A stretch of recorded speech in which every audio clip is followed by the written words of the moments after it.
was talking to my therapist the other day, and she asked me, at what point in my life did I realize I was suffering from anxiety?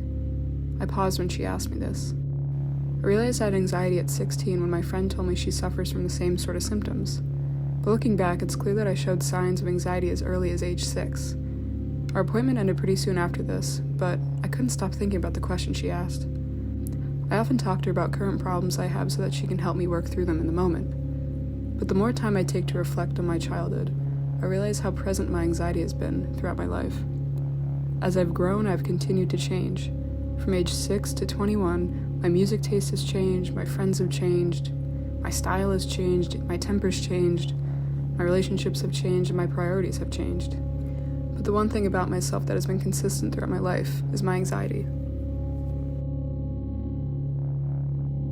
My first vivid memory of my anxiety is in the form of separation anxiety.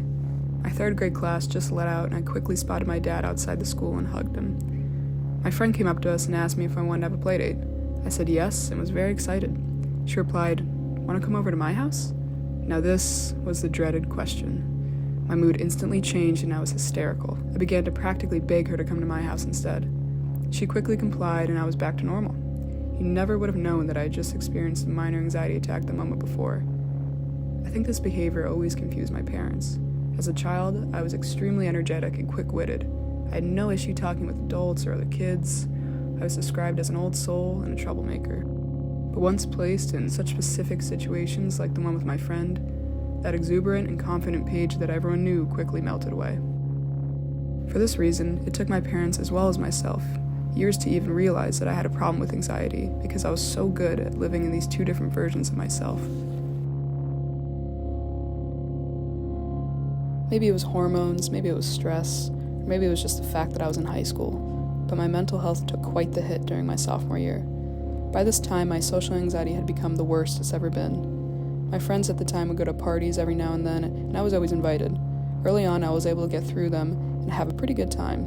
However, my social anxiety soon became so bad that whenever I would get a text from my friend about going out, my anxiety would quickly manifest itself in physical symptoms like dizziness, stomach aches, nausea, shaking, and dry mouth. I would use such lame excuses every time to get out of it. My best friend quickly caught on to my trend and was confused as to why I suddenly stopped coming out.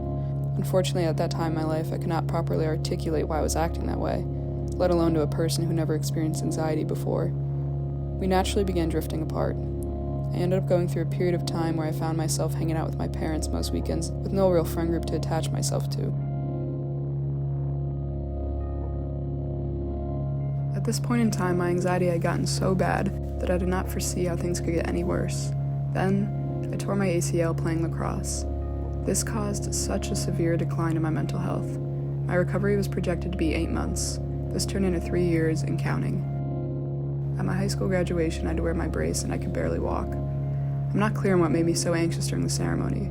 It could have been the sheer amount of people surrounding me on all sides, or maybe it was the inability to escape if I needed to, or just the idea that I had to walk across the stage hauling my heavy braced leg in front of everyone I knew. For whatever reason, I experienced such a visceral anxiety attack during that ceremony. For 3 whole hours, I could not feel my hands or my face. The people seated next to me tried to spark up conversations, but I felt like I could throw up whenever I replied. Despite the immense amount of water I drank, I still felt dizzy and unbalanced. The minute that it was over and I saw my friends and family, the feeling was completely gone. I entered college that fall with a limp, unable to keep up with the rest of the kids during orientation. I lived in constant fear that I would tear my ACL again, and I worried myself sick over the prospect of having to go through this process all over again. Sometimes I would wake up after having a nightmare about tearing it, and I would think I was having a heart attack, but it would always turn out just to be a panic attack. My roommate didn't show up on move-in day, leaving me completely alone for the first time in my life. I struggled to make friends throughout the year and wondered why I was even going to school here. On the second day of freshman year, I created a transfer student common app because I could not stand the idea of staying for a whole entire semester. I was so immensely homesick that I cried every single day of freshman year and would call my mom every single time because she was the only person that could calm me down. At the end of most calls, she would politely encourage me to talk to someone at the University Counseling Center. I agreed that it was a good idea. I had the intake papers on my desk the entire year. They were never completed. 'Cause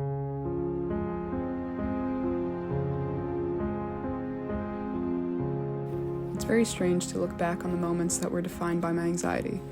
It hurts me knowing that I've suffered so long, but I have to remind myself that those moments molded me into the person I am today. I think that my anxiety makes me a more sentimental and empathetic person. I'm especially at peace now knowing that I'm taking control of it finally. I still experience anxiety every day, but the physical response is much less intense than it once was. Now the only thing that I get seriously anxious over is the ability to enjoy the now. I feel like I was never able to do that growing up, which is why I worry about it so much. The issue is, I think the solution to this problem is to stop worrying about it.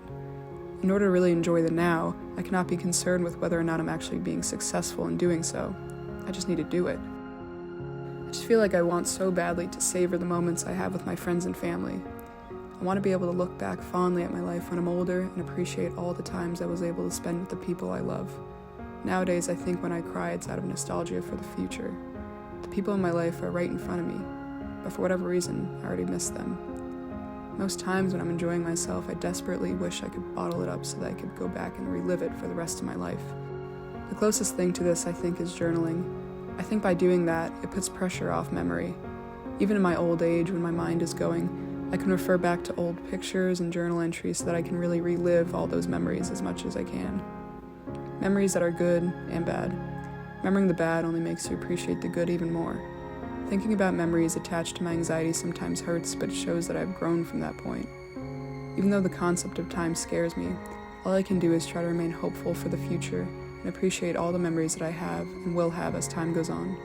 I will cherish the memories from now and until forever.